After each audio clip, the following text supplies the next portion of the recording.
poisonous. Ma ginene ojuok. Mago poisonous.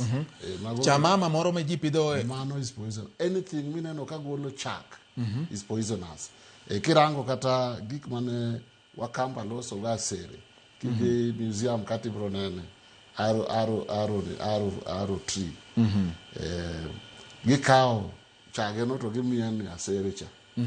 Kugwari kama daka beach lokri ratengi ni seto. So they are very dangerous, some of them.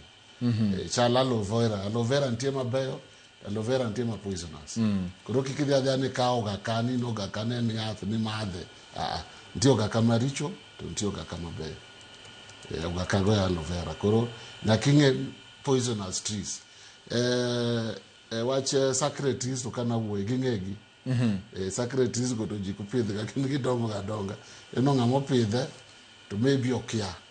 But nyakwange ntiesa mago still indigenous trees. Yes. Yeah. Koro gikmoko kaka poisonous trees go be nyakwange. Okikaka nini yen mora ni pidho. Inyalo pidho poison. Idala ni nyathini chiemo ko kawo keto kati wange. Ineno ka chambe. Kata kodhi iye tineno ka chambe. Aneno ka jomoko wacho ni nitiere nika cha ojuok kodonje wangi ti iolo nie chak then very poisonous. Yeah. Anything mineno ka golo chak. Yes. Mano is a poisonous tree. Uchuoga golo chak konu and very poisonous. Yet kata kuto uchuoga chak uchuoi. Is very dangerous. Tindi nyalo kuot kabisa. Okay, mi yath maber. But kenden medicinal. Roots neka.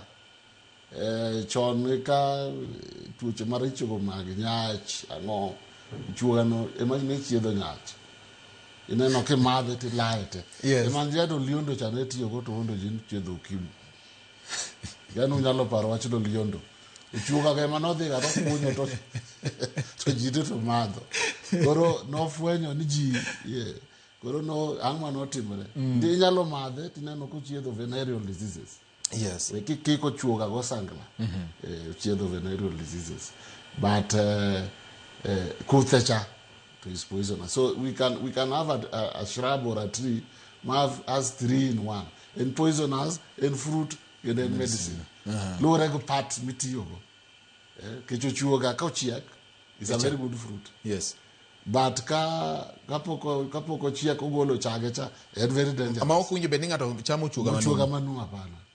Obro kelo ni blotting. And go chiak to bear. Okay. Musnecha.